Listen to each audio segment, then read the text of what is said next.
You are required for nothing, least of all my loot. Welcome to the Lore of Thedas, a series where we explore the main secrets and vast mythology within the world of Dragon Age.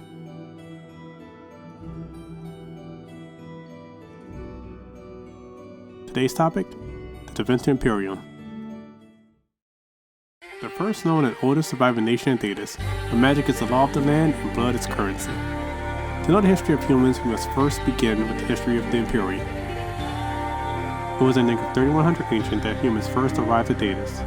Their first tribes are known as the Numerians, who settled on the coastlines of the Notian Sea. Accounts say this is where they were met with hostility from the elves, and human contact with them resulted in the elves being deprived of their immortality. However, we've learned that this meeting between the two did not strip the elves of their longevity.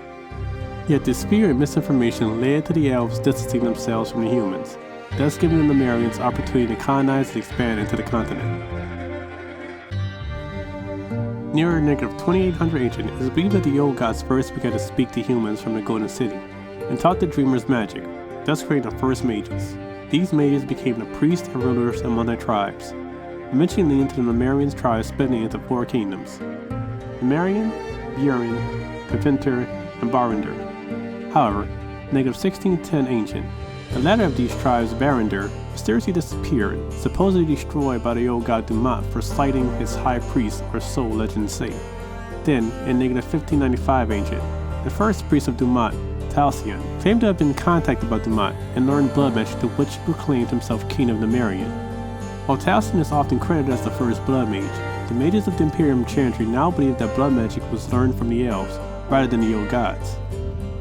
Nonetheless, Talcian's claim led to many of the Imperium traditions, as he promoted the worship of the old gods, establishing temples to worship Dumat, as well as creating a ruling mage class that many of his pupils founded, and that those noble houses that still govern Tevinter to this day. It was at this time that the mages established the first circle of magi, to train and to study their arcane talents. The most talented of these mages formed a council known as the Court of Magisters, which convened in Marathis and authorized the use of magic throughout the kingdom. In negative 1207 ancient, the true groundwork of modern-day Tevinter Imperium began to form when Daenerys, the High King of Numerian, took the throne from his uncle, united the Numerian and Tevinter kingdoms under his rule. Under Darwinius, the Court of Magisters became the royal court, thus leaving the Magisters being recognized as the only noble class. In negative 1200 ancient, Darwinius traveled to the Deep Roads and forged an alliance with the Dwarven king Indran Stormhammer to establish trade between the two kingdoms, and becoming the first humans to successfully ally with the dwarves of Kal Sharrak. This blood relationship led to dwarf representatives titled Ambassadoria to create an embassy in Tevinter to manage the trade between them. Finally, in negative 1195 ancient, Darwinius married Queen Rathana of Corinius, uniting their kingdoms, crafting the founding of the Tevinter Imperium, marked as 0 TE on the Tevinter calendar.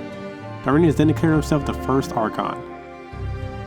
I hope y'all enjoyed this deep dive into the lore. Please leave a like and share this video. Also, make sure you leave a comment down below on what you'd like to see me talk about next time in the next Lore of Thedas video. Until next time, been around and unsolved. Later, Wolfpack.